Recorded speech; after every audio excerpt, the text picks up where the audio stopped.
John Paul Vicari. I also go by JP. My pronouns are he, him. I'm the managing director here at We Create Space.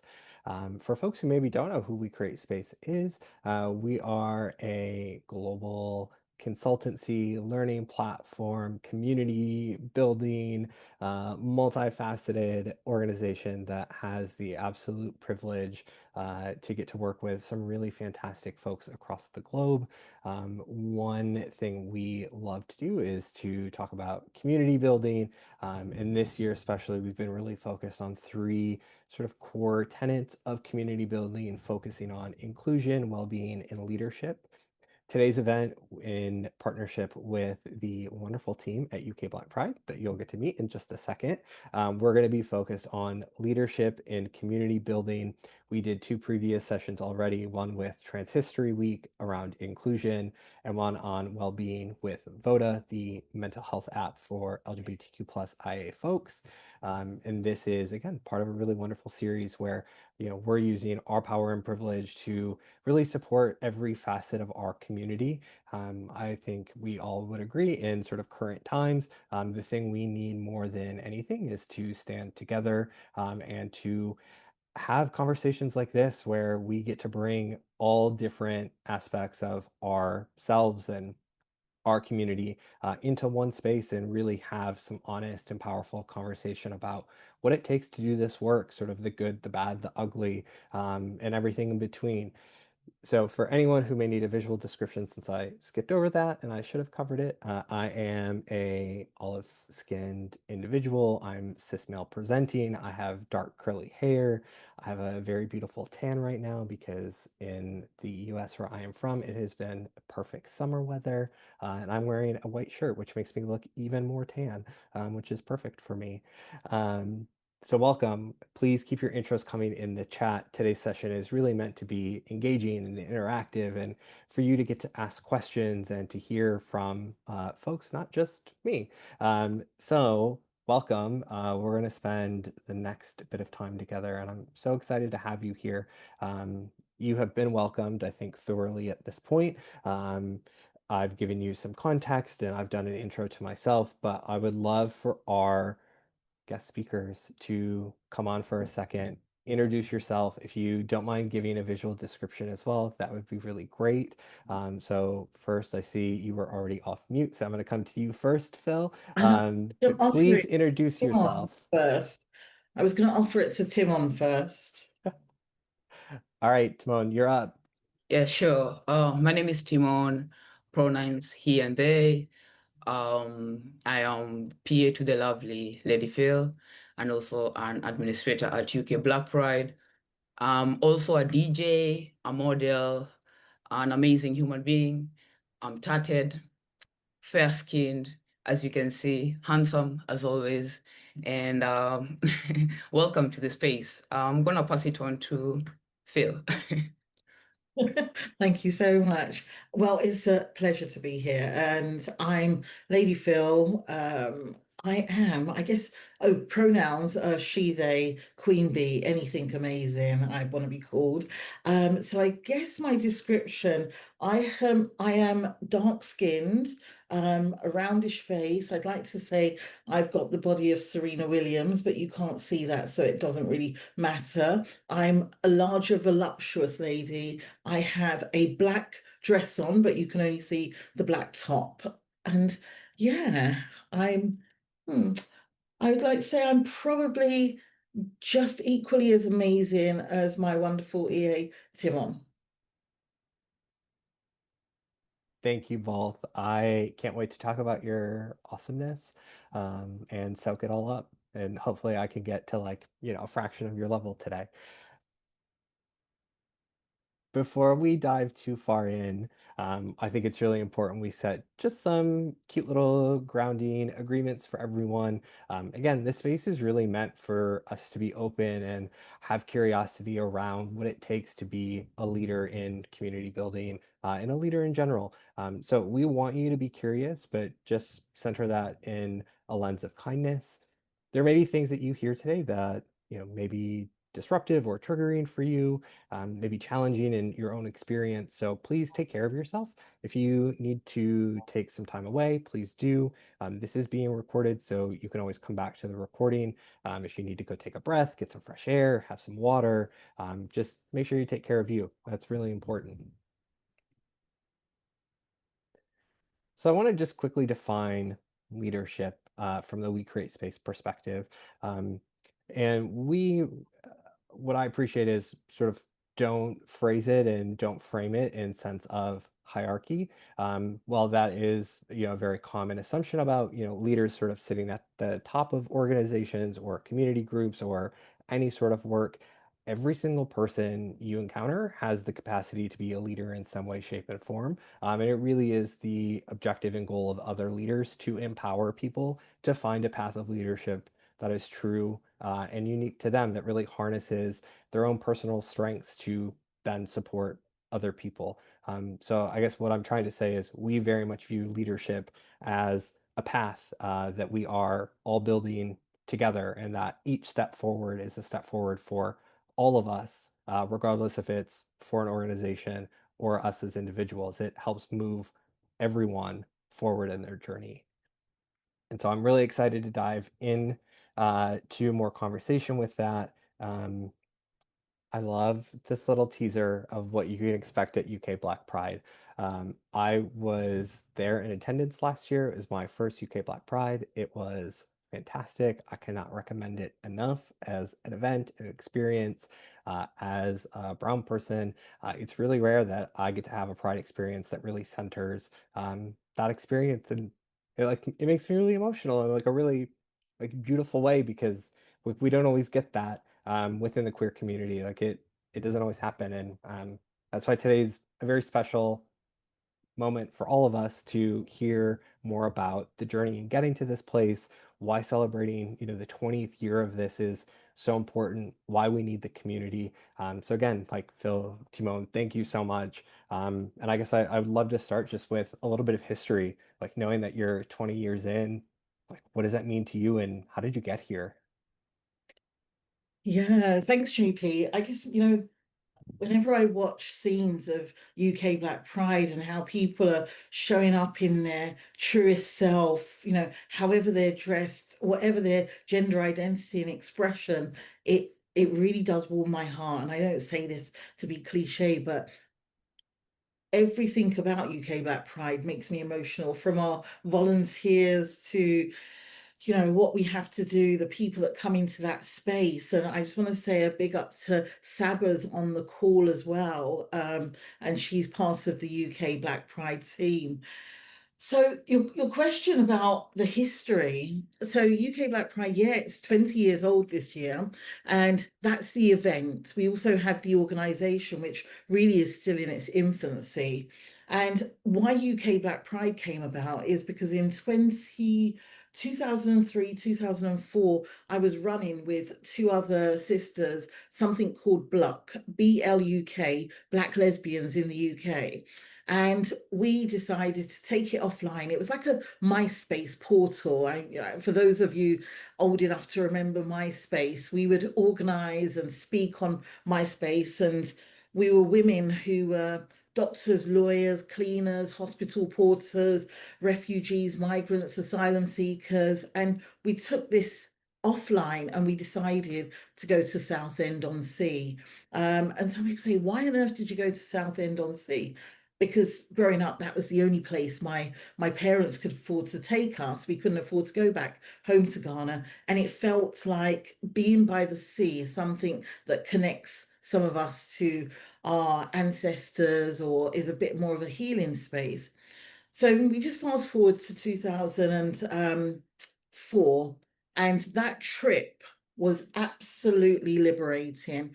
We had people playing dominoes, somebody cooking jerk chicken on their barrel. We had somebody getting rum punch out of this big, massive jug, there was no health and safety certificates that we needed at that time. So we didn't know what we were eating or drinking. It was just great. We had music going off, people winding up their waists, like, they had elastic bands around their waist. It was just great. And it felt liberating. So as I was walking back to the coach, I was with my then partner, and I said, this feels like what you see in Atlanta Black Pride, in Chicago Black Pride, in Washington, D.C. Black Pride, in so many of the Black Prides, New York Black Pride.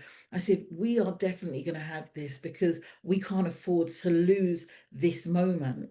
And I guess for us, it wasn't just about the celebration, it was about the ways in how people came together. And when people come together and you've got this shared commonality, you've got this understanding of the things we're challenged by around racism, sexism, misogyny, Islamophobia, all of the various phobias that blight, blight our lives. It was about coming together to fight that collectively.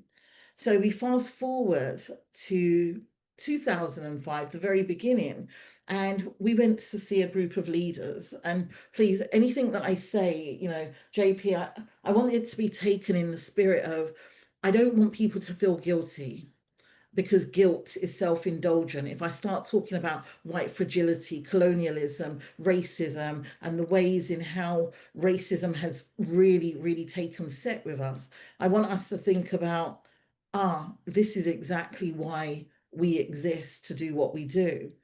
So in 2005, we went to a group of leaders. We went to this room.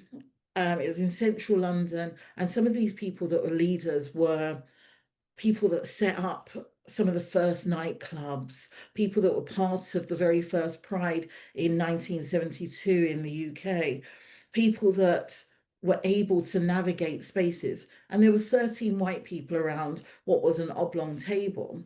So I went in, sat down with my two comrades by my side, and I explained that we wanted to get support, guidance, understanding of how we can create a Black Pride, because it's so necessary, it's so needed on the backdrop of, the racism that we saw in 2004 and 5 in Barking and Dagenham and Havering, around the far right, fueling their hate and their propaganda. And I kid you not, in this room, the people that are supposed to understand marginalization or discrimination to a greater or lesser degree, they turned round and they laughed at us, they jeered at us, and they told me to, please excuse my language, fuck off and go back to where you come from. Now, I don't tell you this because I want sympathy. I tell you this because in 2005, when the same people or groups of people are seeking to create space for LGBT plus people, there was a fear about a Black Pride. Now, the whole F off and go back to where you came from, I always tell this joke about, I was born in the UK, so they were not going to top up my oyster. They knew exactly what they were saying. I was born in Islington, London, born and bred, but their underlying tones of racist and discrimination showed us exactly why we needed to create what we didn't see. And that was the history of UK Black Pride. And 2005, with not one corporate or brand wishing to support us, it was only the trade unions that gave us £1,000, £1,000 donation afterwards. We had the very first UK Black Pride that cost us £477.27. And we made sure that we were able to celebrate in a marquee that wasn't that clean, in music that was jumping on the turntables, but we just enjoyed ourselves. It felt so powerful to see people that look like you, that may have the same or similar experiences to you, that understood that our space was what felt like home. our space was what felt so real. So it was very much two fingers up to those who didn't want us to be present. And I would just say, JP, in creating that space and knowing that if you're going to say no to me, your no has to come with a really strong reason, it made us understand that the bigotry that exists within our own communities, just like we're seeing today, we've got people who are against our trans siblings, people who still continue to be racist, whether that's on Grindr or whether that's on any other platform. We need spaces to self-organize. This isn't about being separate. This is about being part of the wider community, but understanding that maybe some of our challenges are a little bit more complex or nuanced or needs a different level of bravery or boldness. And we can only do that sometimes when we organize amongst ourselves, but have strong allies or accomplices beside us. So yeah, that's the history of how it started. But then you can fast forward to seeing, I remember 2023, 2024, where we had the largest Black Pride in the world with 25,000 people in attendance. So you tell us no. There's a saying, you take your hand and you make fashion. We stand on those shoulders of giants. We have got people who have pursued justice. We've got people who we've lost and who we've loved. So it means that sitting on our hands, waiting for someone to create something for us was never going to be an option. And for me, I've been doing this for 20 years, as much as I'd like to maintain being 25, it just feels so right to think about a safe, brave space for our community and also take the heat from those who are already challenged with how the world perceives them. Getting to create UK Black Pride didn't come without its challenges, the death threats. I've never received so many death threats, the hate, and from inside our own communities. My white gay counterparts would say things like, why don't you join the normal pride? And I'm not quite sure I know how to describe what normal is. And I worry that some of the people that talk about oppression and challenging and combating it are often the same ones that are perpetuating the harms against other particular groups. So UK Black Pride's history is steeped in richness about why we exist. And I now also say there is no way we are going to justify our existence. No LGBTQI plus person should, whether you're disabled, differently abled, whether you're young, mature, whether you're Black, brown, POC, whether you're working class, migrant, refugee, we shouldn't have to justify our existence. And yeah, that's why UK Black Pride is here.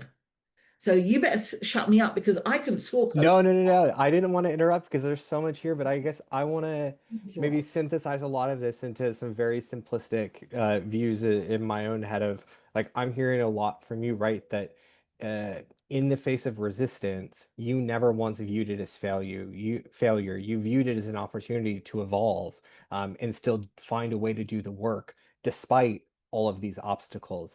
And I think that's a really important leadership trait. I think as people, we aren't necessarily taught how to deal with resistance, right? It's something that we learn. And very often when people face resistance in any sort of form, we take a step back instead of a step forward. And so I Mm. guess I'm curious, sort of like what in that initial experience leading up to what is now such a a wonderful, massive, everyone loves event, like I guess what was the trigger point for you to sort of say like, oh, I'm leading this. Like I've established myself as a leader within this context, and other people are now viewing me as a leader. And like, what does that mean to you? Well, JP, I loved what you said about recreates understanding of what leadership is. So for me, leadership can be quite complex and nuanced, and you'll hear me use those words quite often. And whilst I am co-founder of UK Black Pride, it couldn't have been done without community. And leadership is interchangeable in so many different ways, right? I often think about it as a car. Yes, UK Black Pride, I am driving this car, but it needs someone to navigate and maybe tell me which turning to take. It needs the wheels on the car, it needs the carburetor, it needs the engine, it needs the exhaust, it needs the body for protection, it needs the road, right? So in leadership, we often have to think about what is the role that we play. And my role is to tap into my own strengths and understand that I can get money, but my purpose, and I always say, my ancestors have told me what my purpose is that I'm a convener of people and always have been. I'm a convener of people where the stories that are told come from them, but we need to convene them into a space that often feels safe. So when you rock up at UK Black Pride and there are all these people in their beautiful array of different shades of black and brown and our white comrades, they've come to a space to be able to tell a story of enjoyment, of love, of hope, of so many different things. And, JP, I also feel like inclusive leadership, because there's leadership and there is inclusive leadership. For me, it can feel like, great lip balm that makes your lips feel smooth and everything's going right, or it can actually feel like a battle cry. Right. And that battle cry is what we are constantly challenged by, because we haven't historically had the spaces that we want. And it's not just about who's in the room, it's about the ways in how power is shared, right? It's about the way people feel in that room. Do they feel comfortable, confident about what's going to be redistributed to them? We didn't we didn't ask to be included in things. Some of us did, and when we do ask to be included, we're often feeling quite isolated, or we're feeling battered and bruised because we're being included into somebody else's narrative that doesn't feel like our own. So we create, and no pun intended, but we create our own forms of what transformation looks like, what intentional kind of love and what meaningful justice really looks like. And for me, I always like to honor the difference of people without diluting it. I'll hold my hand up. Include leadership, you don't always get it right. And when I've been given the permission, because it is the permission to lead, I think that for me, I try to be accountable and try to check my own ego about being given such a prestigious title of leading UK Black Pride, because it can easily be taken away from you so quickly. So, yeah, it's about the uncomfortable and necessary work and what that may look like in different spaces, in different places, and also with different people. Your leadership style cannot be a one approach to all, because we are very unique, beautiful creatures that require, a different approach in different instances. Yeah, and I love the way that you just framed this at the end, right? Because it does really speak to being inclusive. And it's not, again, inclusivity is about meeting people where they're at and like Mhm. being adaptable to that. Like I don't want to give too much away and some of the key takeaways later, but like it's really important that we adapt our style as leaders to match other people. Otherwise, we're never going to move them forward in their own journey. And so what I'm hearing from you is there's a lot of empathy, there's a lot of consideration about well-being for others. But I also think it's important to talk about giving that back to yourself. So how do you do that? Like, how do you display all of those things that you give so graciously to everyone else, to you? Not as great as the advice I give. I wanted to lie, but my PA's on the call, and and Saba's on the call as well, and they all say she is lying. So I'm learning. I've learned to spell the word no in my understanding of what well-being might look like. And, you may laugh or smile because the word no is really hard to say to people when you know that we're all challenged with, so many things that we've got to do, that we want to do, that we need to do. And, I know all too well about giving yourself too much that burnout comes, and with that burnout you can't actually be there for other people. So yeah, I've learned to say no. I think that next year, the universe willing, that I get there, this is going to be a very different UK Black Pride and a very different me, because it's taken, probably I would say now, the 20 years to get to a great place where I have the most amazing volunteers that I trust with UK Black Pride, which I see as my baby, right? I didn't physically give birth to it, but it was given birth to and it was born. And it takes, as they say, a village to raise a child. But UK Black Pride takes a lot of people that need to raise it, and the protection over it, so it's not used and abused, it's not spat at or kicked, or it's not disrespected, has meant that I've sheltered it and covered it so much that now I'm at a stage where I can say, okay, Aisha's getting on with that, Monique's getting on with this, and Saba's doing this, and Timon's doing that. And I can step back a bit. And that allows me to build in self-care, to have rest, because we're told to be, oh, that we're resilient. And yes, this is, you're a strong Black woman. Actually, I don't want to be a strong Black woman. I don't want to be a strong warrior lesbian woman every single day. I want some soft life. I want to be able to enjoy what many people have, in terms of relationships, in terms of, going to the cinema. I don't even know what that looks like, because I've spent so much time doing the work to build what is a movement. But just to caveat this, I don't want anyone to think that, being overly busy is commitment and is a badge of honor. It really isn't, because you will burn out, and I'm painfully aware, as I'm over 50 now, that I'm not as fast as I was when I first started UK Black Pride. But I also know that when you talk about building legacy, you've got to bring people with you. And I go back to my point that I said, my purpose is about being a convener of people and entering into spaces and places that we have not historically held positions in, booting down doors, getting the required funding that we so rightfully deserve, need, and require for us to do this work, in order for us to not just survive but thrive.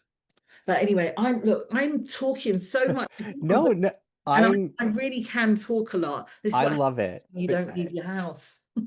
But you know what though? I think everything you just said is so important, and it is not something enough that we talk about in our community, but just in the concept of leadership of like we don't always want to be the person, right? Like we also want to have these other parts of our life that exist in outside of that framework. And I guess I very much view it as my own life's work of like it is a constant battle to deliver those things back to myself that I give to everyone. And it's really hard. And I think the more we talk about it and normalize it, the better we all are for that. So thank you for not covering and masking that. Because, again, I think as someone in the community who's very visible and that people have high admiration for, and probably a vision or a perception of you as all of those things that are true. Like there are also all these other parts of your identity that do require and like seek the softness and the rest and the abundance of all of the other wonderful things that life has to offer. And it doesn't make you less of a leader for wanting those or like less powerful for wanting those. I think it makes you more powerful for wanting those. Like you're seeking to evolve into a different and higher form of your best self. And like I'm again just like very appreciative that you're sharing so openly because we all need it. And I think the more people sort of, I don't again, I don't want to say like at the top, but like people with the profile that you have normalize these types of conversations. Again, we're laying the groundwork for everyone else to move forward with us. Yeah, you can't pour from an empty cup, can you? When your cup is empty, you literally can't pour from it.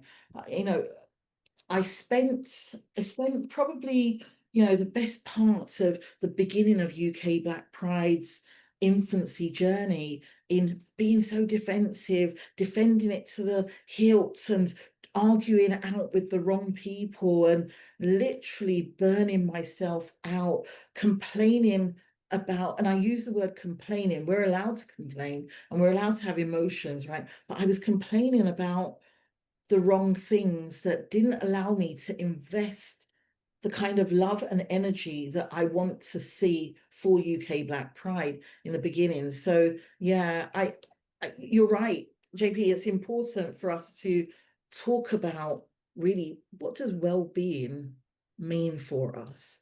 What does it mean to talk about being resilient in a world that really does not like our Black and brown bodies, does not like our queer bodies, does not like disabled or differently abled people, does not like migrants, refugees, asylum seekers, or people seeking asylum, sorry. Resilience is also about resting. Resilience is about the joy that you may find in listening to music or being in your quick kitchen, twerking with your little pom-pom shorts on where no one's going to see you. It's about the conversations that you get to have with your daughter. And I sacrificed a lot of time where I should have been that mother because there was such a need for this movement to be built. And people people don't, try not to get emotional, but people don't know what goes into creating any movement, not just talking about UK Black Pride, whether you're creating a space for a group of diasporic Black men, to come and convene and talk. And Eric, I'm thinking about the work that you do, whether it's, you are creating a safe space for women to talk about domestic violence and how they are going to heal, or whether it is a big, massive festival for 25,000 people. We have to start thinking about those behind the movement where we are enjoying the fruits of that labor. What has it taken for them to get there?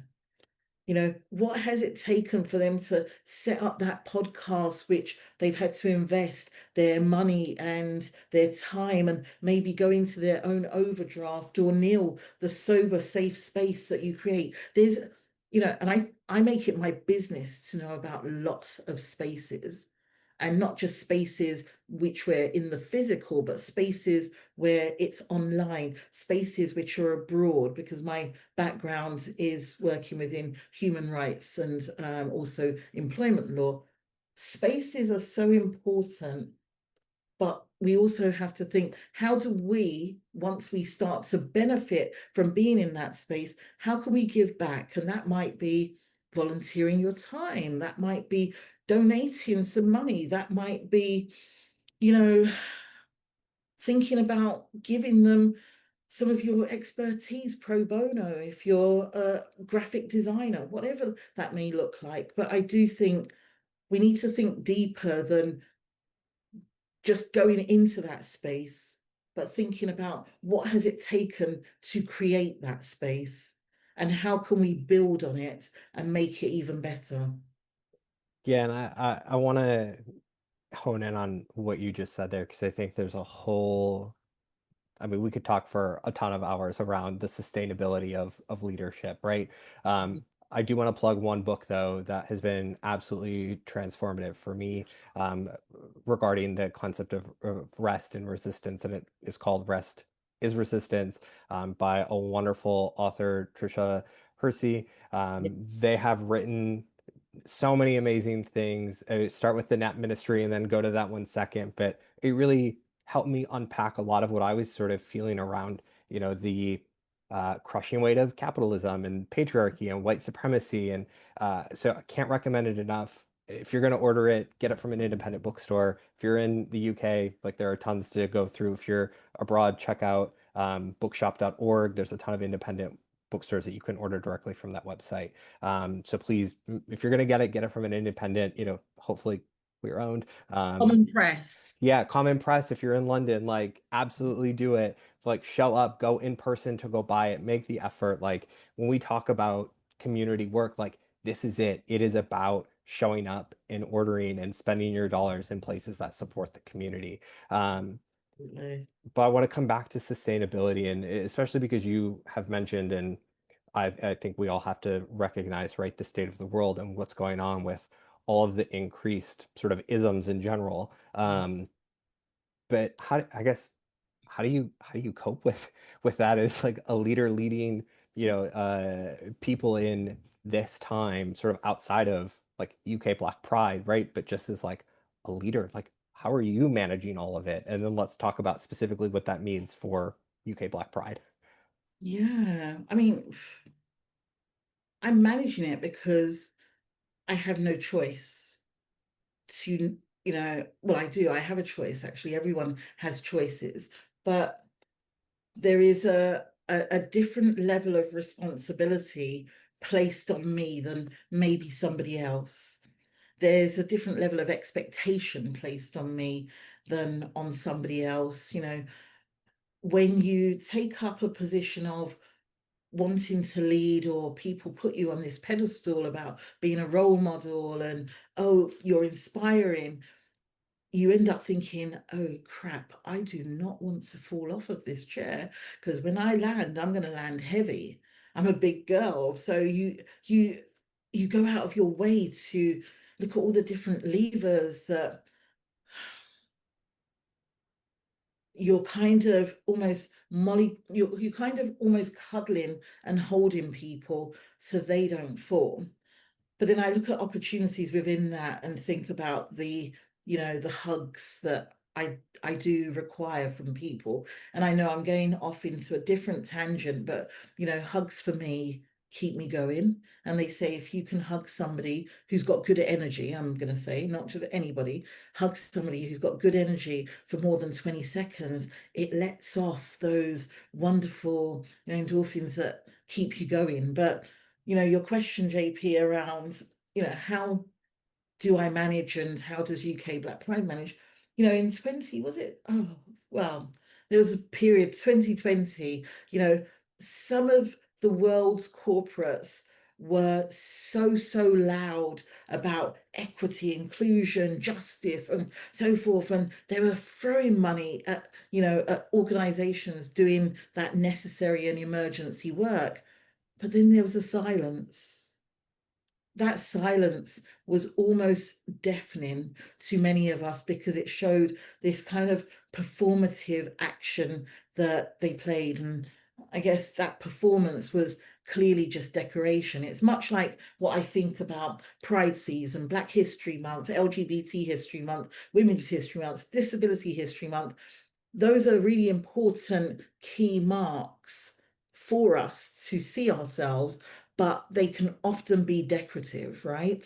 And that decorative nature of, oh my gosh, let's get Phil to come and speak because it's LGBT History Month.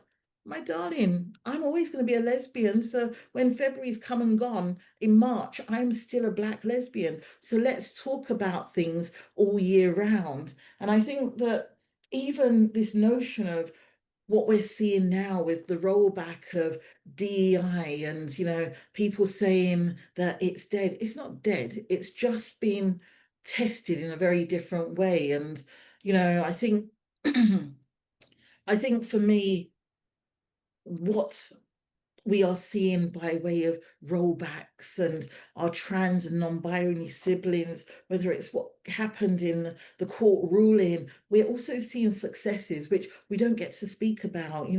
One of the successes, Saba and Eva Echo winning their case, but it doesn't get the same, precedence or platform that the talk around frigging toilets, which I am so done with. You know, if you're going to get on a train, if you're going to get on a plane, if you're going to get on a bus that may or a coach, it's got one toilet. You're going to use it. No one's going to want to talk about, oh, can they use it or can you hold it because I feel like that's a woman's toilet, so that's a man's. I'm so over it. We need to be talking right now about collective action because right now the right are so well organized. They've got funding, they've got resources, and they've got capacity. And those are three things that we don't have. And that's why we're sometimes unable to sustain our organizations. And, I think your question was about that sustainability leadership piece.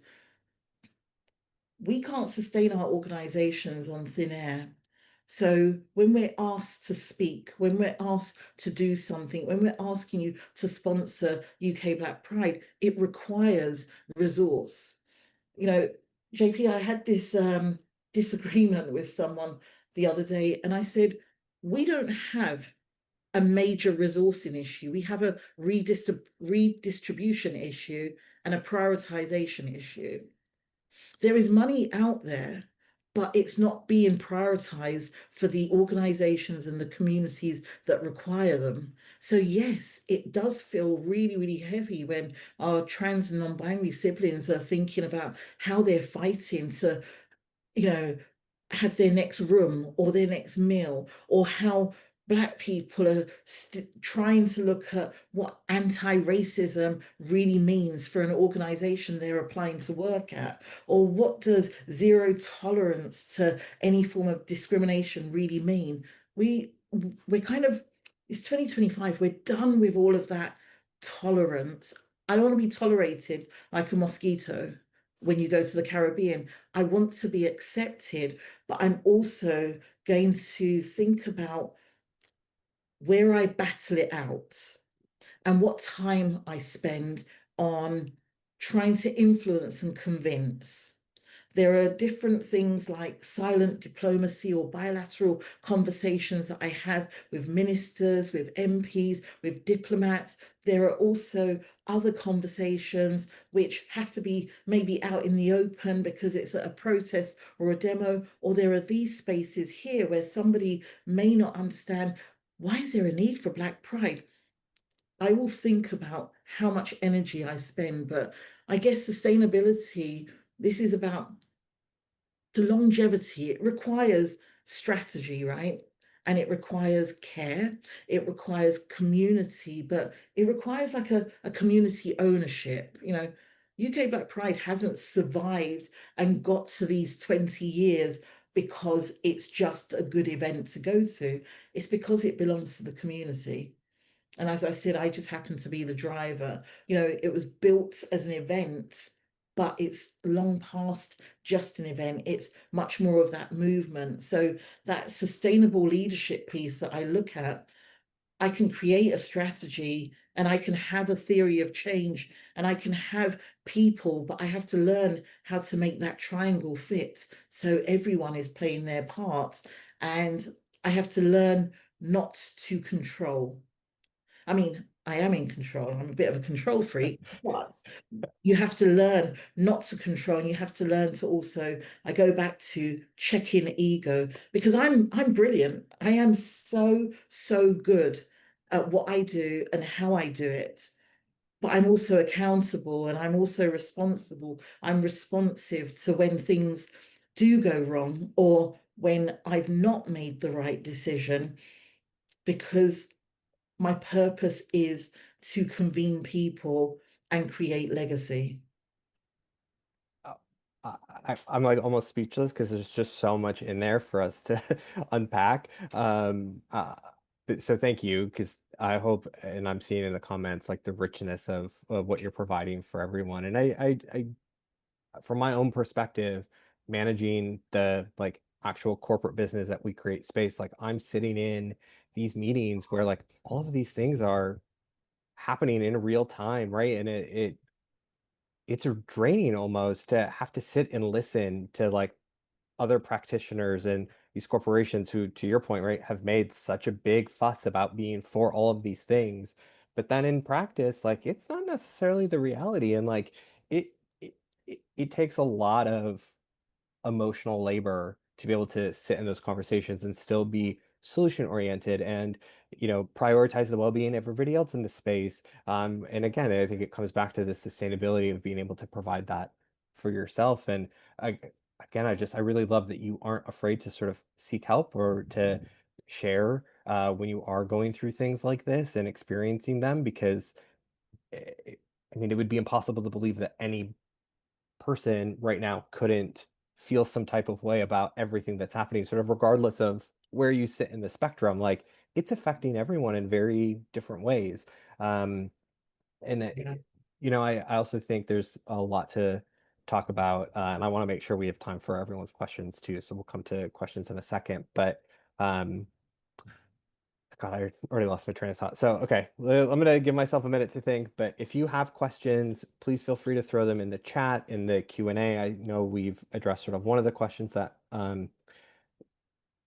has come in. So if you've got more, please send them our way. But I remember what I was going to speak about now, which is great. So I want to maybe chat a little bit more about how we, as like an entire community, work together, because I think from my perspective, what has happened is that there are all of these forces that have, for a really long time, been afraid of what our power would be if we all came together. And so they have financed, they have produced media and propaganda to make sure our community is fragmented, right? And they have benefited from the fact that there are still people in the queer community who don't want to support trans rights or who only care about, being in white spaces. And it takes every single one of us, who's on this call in your network to really take a step back and say, like, who's actually like providing the power here, right? Who's infiltrating our spaces that has gotten in the way of us doing this work together?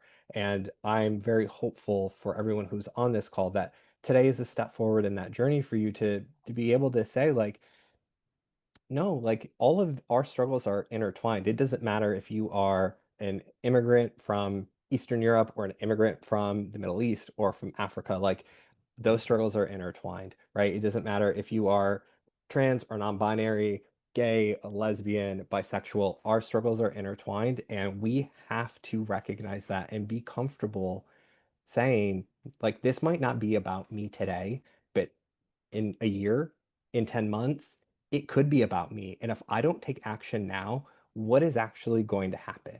And Yeah. that's the propaganda we're missing and the messaging we're missing as a community is it's not maybe us now, but it will be. Like they're not going to stop. And like we have to be prepared and ready and link arms. So I'm very again thankful that like we're having this conversation. I mean, you and I started a conversation about doing an event like this over a year ago, right? Like it takes time, it takes coordination. So don't be put off by things taking a long time. Like we have a duty of care as leaders to make sure that these conversations happen.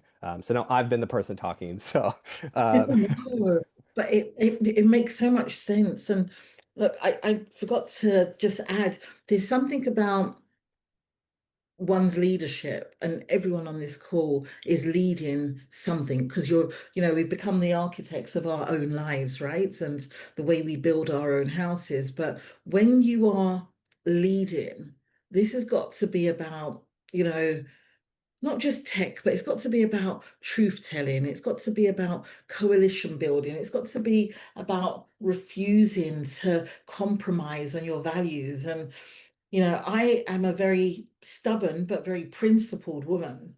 And I do not compromise on my values. Someone could be offering me, 10 grand to make something right for UK Black Pride. But if our values do not align, we're not going to take it. This is not about sponsorship per se, because that's another whole nother conversation. But when values do not align, our leadership should not be about the optics of photo ops and egos. It should be about innovation. It should be about how we are building those tables and those structures that sustain us. And, UK Black Pride's theme is called Becoming. And it's, our strapline and mantra, I guess we could call it, is, becoming built by us and sustained by us. That means so much for our 2025, where we've seen so many organizations which haven't sustained themselves. And I just want to say, I guess, look into the future, because I know we're going to go into questions. I can't stress enough that now more than ever is when we are not in commune with each other, or collaborating, or building coalitions for existence for the future, we're doing the right work. No woman, no man, no person, no human is an island by themselves.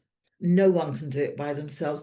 I certainly couldn't do UK Black Pride by myself. I can think of the concept, but for it to be brought to life, it requires so many people. And it also requires me to think about, what does succession planning look like? What does the end goal look like? What does the future of UK Black Pride look like if I wasn't to be around? And there's some of the hard questions to ask yourself when ego might be in the way, and you might think, well, I founded this, so I've got to do it this way. Actually, I've got to challenge myself every single day to say, this is now not about me, and it is way bigger than who I am. How do we make sure we look after the future and the legacy of the organizations that we are serving? I'm so glad that you brought this up because it actually is perfect for two of the questions that came in the chat. So this is going to sort of be a two-parter for you. How do you research organizations to form solid partnerships that are authentic and genuine? Which I think you sort of just answered about values alignment, but maybe more concretely, like how do you seek them out? And then the second question, which again, you sort of just started to answer, is what do you see as the way forward? This person has asked, as marginalized or multiple marginalized people face, regression of rights and values, like what's the path forward in leadership? Oh, powerful questions. So let me write this down. Pathways, brainstorm. So I guess seeking out organizations, and whoever asked that question, thank you. Seeking out organizations, I have over the last 30 years worked with a number of amazing organizations, from youth queer groups to housing groups, those looking for temporary housing, from domestic safe houses for women primarily. Um, so many. And I've worked internationally. So I've taken the strategies built by international activists and advocates and incorporated them in my learning. It's been about, yeah, let's write them down. Let's look at their website. Let's see what their mission and their vision says. Let's look at what kind of programs do they do, or are they carrying it out?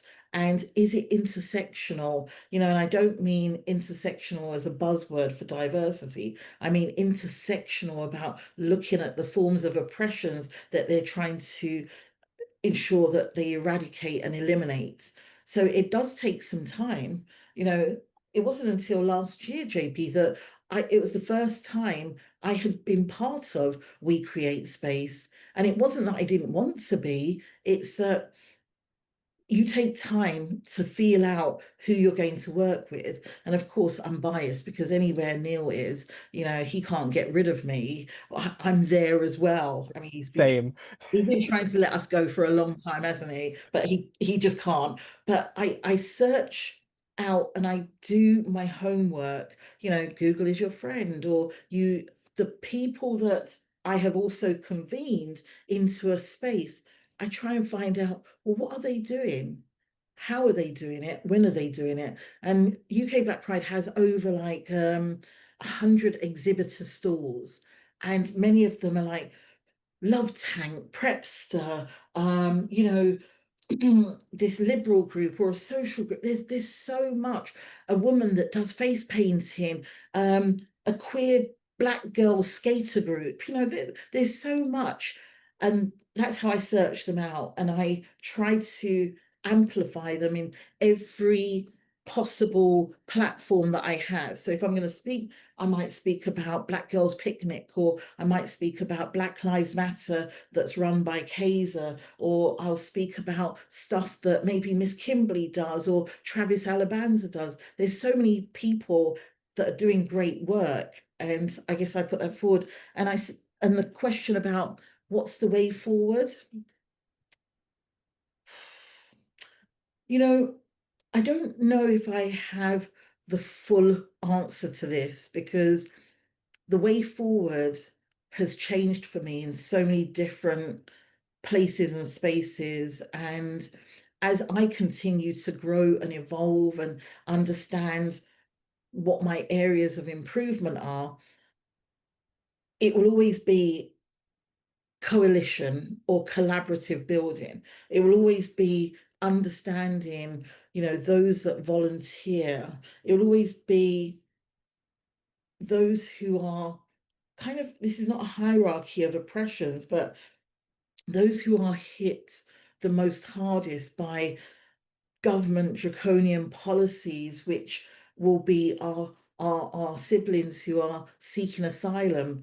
So my way forward for those seeking asylum would be different to those who are challenging something within their workplace. So a trade unionist, you might take something to an employment tribunal, and the way forward is to have that case heard. For someone seeking asylum, it may be about donating to Micro Rainbow and figuring out how they can get more safe houses until we have policy and legislation that fits. In the Caribbean, in Africa, in Asia, where people are criminalized, the way forward might not necessarily be about decriminalization, but it might be about sustained funding, when we know that, the pot of funding is 0.2% that goes to those countries that Britain colonized in the first place, that left those sodomy laws there. So I'm sorry, I don't have the answer. I think there's many different ways that we can do our pathway forward. Yeah, and I guess what I'm hearing from you is it takes intention, it takes some research, and it takes a very deliberate, I guess, collection of people, right? Like we have to, if we're going to do something for these communities, we first have to like hear them out. Like it needs to be about them and what they need, and not about what we want to do for them. Yeah, look at me putting my hand up. Can I add? Absolutely. So I have learned, and I'll be very quick, I have learned that when I was working with our activists and human rights defenders in the Caribbean, in Africa, in Asia, which are continents, I'm not calling Africa a country, being a Ghanaian person, they taught me that you are not going to parachute in, regardless of whether I'm a Black queer woman. I'm still from the global north, right? So we come with our often preconceived perceptions and ideas of, this is how you're going to campaign, this is what you've got to do, we need to challenge the government. There were times where in my head I was thinking, my gosh, why don't we just say something about this?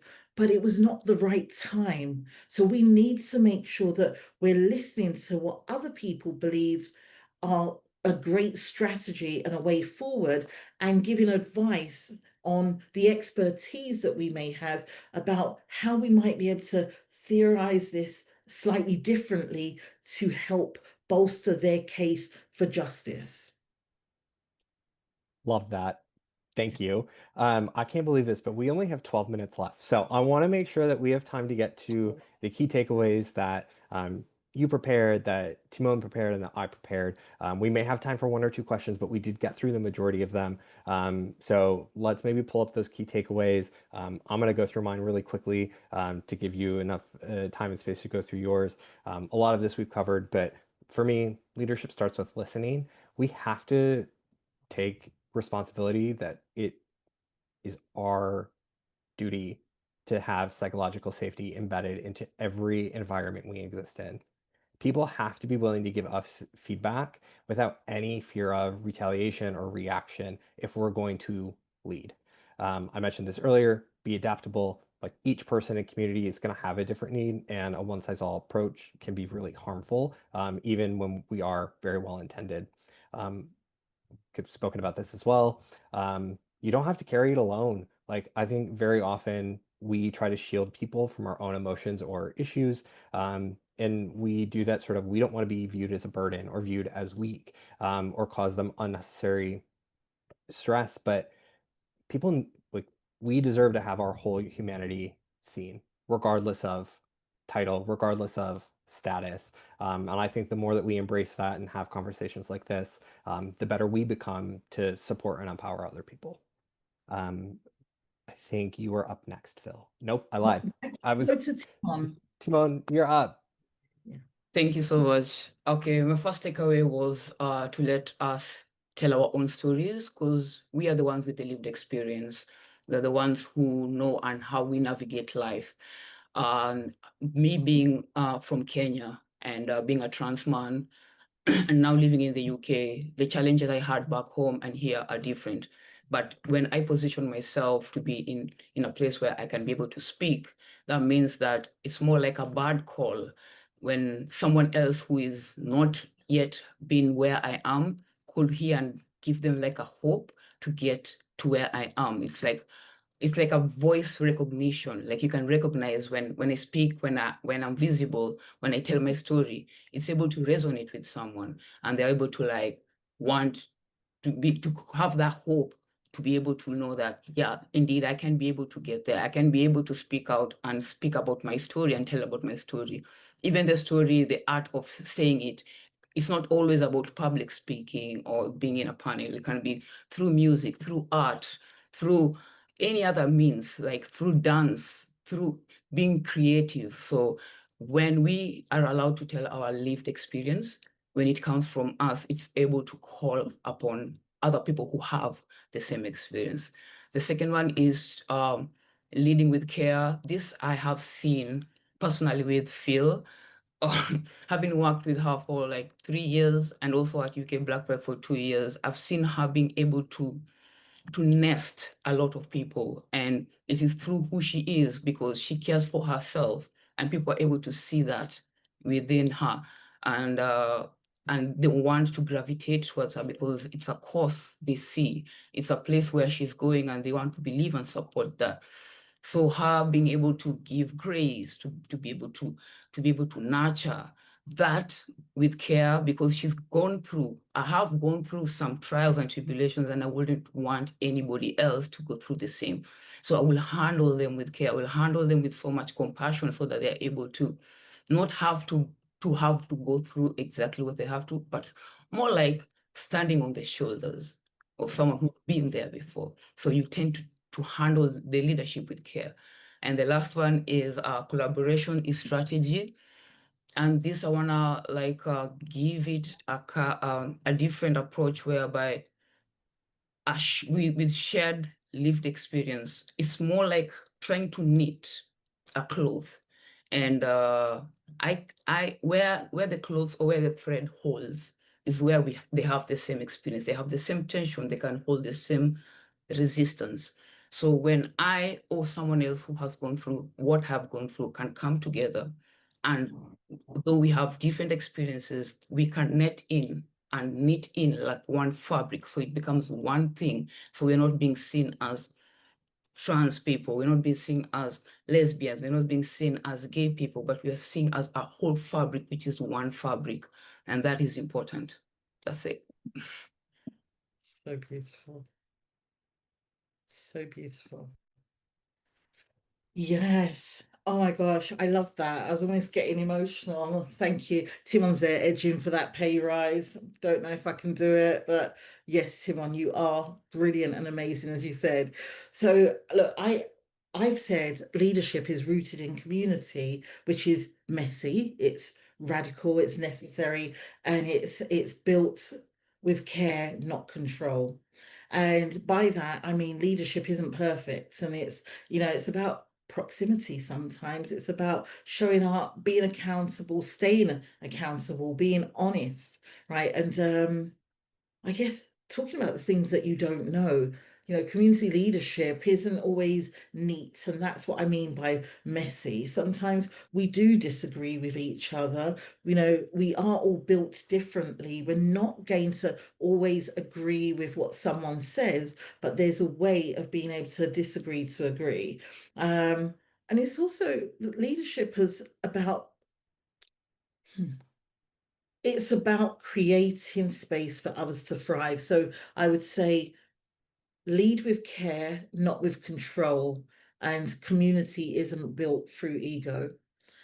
And my second point, which was about sustainability, is not just about funding, it's about values, it's about well-being and collective ownership. And I think I spoke through some of that earlier, and I mentioned that we've been forced to become our own architects of survival, right? And it often means that our movements must our moments must outlive our movements, but we must also make sure that our moments outlive. So there's a double edge to how we look at moments and movements and what it means for us. But there's something about the trust in sustainability because you have to trust yourself. And I have definitely learned to trust not just my gut instinct, but I've learned to trust me through the amount of healing that I've had to do. So I don't want to go and strangle someone because I don't think I would look good in prison at all. So I've learned to apply grace to things, even when people are like, why are you talking to them? Oh, you shouldn't be working with them.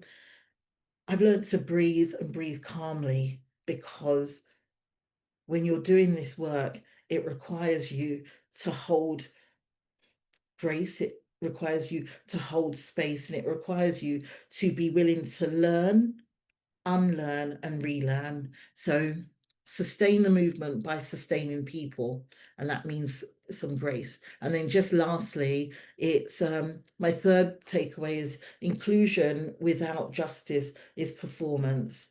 I always say it's like decoration, right? So create power sharing structures and not just photo opportunities.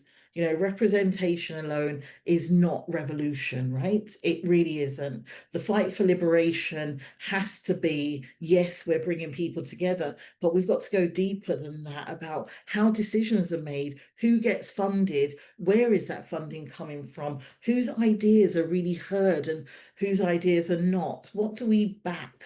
And what does justice really mean for us when we're trying to do coalition building? Because justice for me might mean something different for somebody else. So figure out how you align your values. So I would say the shift from, I guess, tokenism, not being tokenized in this, but the shift from visibility to power is also about inclusion, must mean influence. So we have to redistribute power amongst us, not have egos, not hold it, and not gatekeep. I love everything the two of you just said. I know we have just a couple more things to run through really quickly. Um, I want everyone sort of on this call, think of this as this is the first stop of this train, and this train has got a long journey. And so if you want to keep the ride going, there are three real easy ways for you to get involved. One, just show up and attend UK Black Pride. If that's what you have capacity for, do it. If you can share it on socials, do it. If you have space and time to volunteer, they need volunteers. Give some time back to the community. We need as many people as possible because we all know things are going to happen, things are going to come up. So we've got to have people there. And again, if we want to start the path, like we got to show up.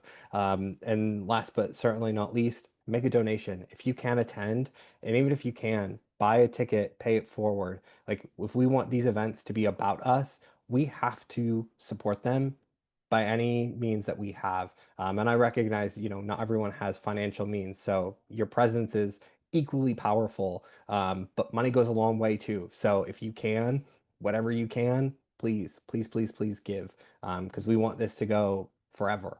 We don't want it to end anytime soon.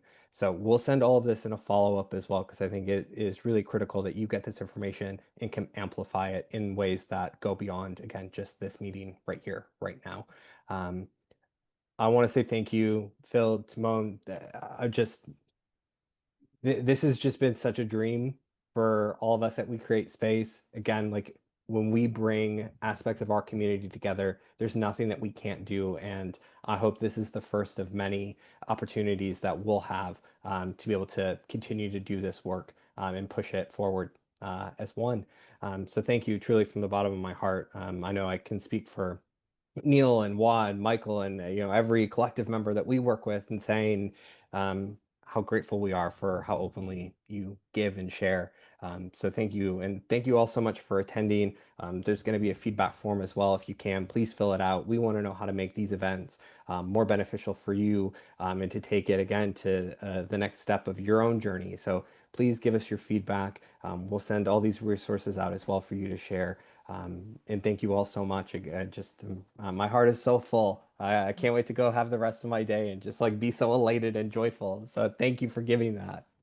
And thank you to you for hosting us here and allowing us to use this platform to talk about, the many different facets of what we go through. So Sunday, the 10th of August, I realized we hadn't even said it, is UK Black Pride, but I know it's there on one of the slides. So hope to see everyone there. And again, thank you, a huge thank you from me, Timon, Saba, the rest of the team, that We Create Space can continue to support UK Black Pride. Thank you so much. Thanks, everyone. Have a great rest of your day. We'll see you all very soon. August 10th, be there, be square. Yes.